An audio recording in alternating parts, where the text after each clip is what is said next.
মিরপুর শেরেবাংলা স্টেডিয়ামে চলছে ঢাকা প্রিমিয়ার লিগের ম্যাচ, যেখানে অগ্রণী ব্যাংক ক্রিকেট ক্লাবের মুখোমুখি বর্তমান চ্যাম্পিয়ন আবাহনী। মাঠে খেলা চলল, গ্যালারিতে নেই কোনো দর্শক, অথচ ৮০ আর ৯০-এর দশকে এমনকি ২০ বছর আগেও দেশের ক্রিকেটের প্রাণ ছিল এই ঢাকা লিগ, যেখানে গ্যালারি থাকতো পরিপূর্ণ। আবাহনী কিংবা মোহামেডানের ম্যাচ থাকলে টিকিট পাওয়াই মুশকিল হয়ে যেত ক্রিকেট প্রেমীদের। সব মিলে আগের সে জৌলুস আর নেই বাংলাদেশের ঘরোয়া ক্রিকেটে। মানসম্মত বিদেশি ক্রিকেটার না আসা আর খেলার মান উন্নত না হওয়াকে দায়ী করছেন সাবেক অধিনায়ক মিনহাজুল আবেদিন নান্নু।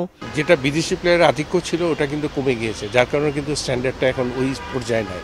স্ট্যান্ডার্ডটা আপনাকে ঠিক রাখতে হলে বিদেশি খেলোয়াড়দেরকে আনতে হবে এবং মিনিমাম ২টা খেলোয়াড়কে এখানে দরকার, যার কারণে যেটা কম্পিটিটিভ ক্রিকেট আমরা যেটা বলি এটা অনেক গুণ বাড়বে।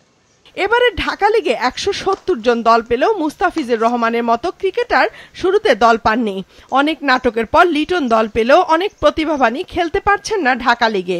ক্লাবগুলো আর আগের মতো অর্থ খরচ করতে চায় না, খেলোয়াড়রাও ভালো খেলার জন্য তেমন তাগাদা অনুভব করেন না, এমনটাই মনে করেন বর্ষিয়ান ক্রীড়া সাংবাদিক দিলুর খন্দকার। ক্লাব অর্গানাইজারদের মধ্যে যে উদ্যমটা ছিল টেস্ট স্ট্যাটাস পাওয়ার পর তারা সবাই বোর্ডে ইনভলভ হয়ে বোর্ডের কাজে মনোনিবেশ করাতে ক্লাবটা তাদের কাছে গৌণ হয়ে গিয়েছিলেন। প্লেয়াররা যদি তাদের ব্রেড অ্যান্ড বাটারটা পারফেক্টলি না জোগাড় করতে পারে তাহলে তারা মন দিয়ে কীভাবে খেলবে। পার্শ্ববর্তী দেশ ভারতের সবচেয়ে বড় ওয়ানডে আসর দুলীপ ট্রফিতে চ্যাম্পিয়ন দল পায় ১ কোটি রুপি, অথচ এবারে ডিপিএলে চ্যাম্পিয়ন দলের প্রাইজ মানি মাত্র ১৫ লাখ টাকা। বর্তমান সময়ে যে অর্থ একটি দলের জন্য খুবই কম, ঢাকা লিগে দল চালাতে কোটি টাকা খরচ হয়ে যায়।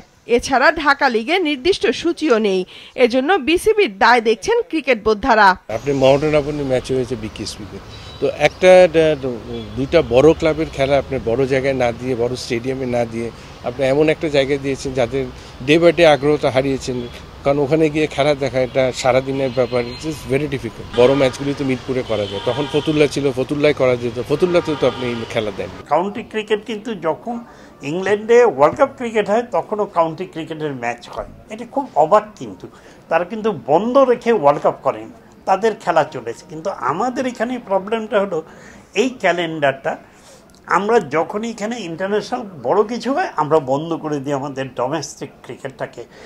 আস্তে আস্তে কিন্তু ডোমেস্টিক ক্রিকেটটা ওই জায়গার থেকে কিছুটা গুরুত্ব হারিয়েছে।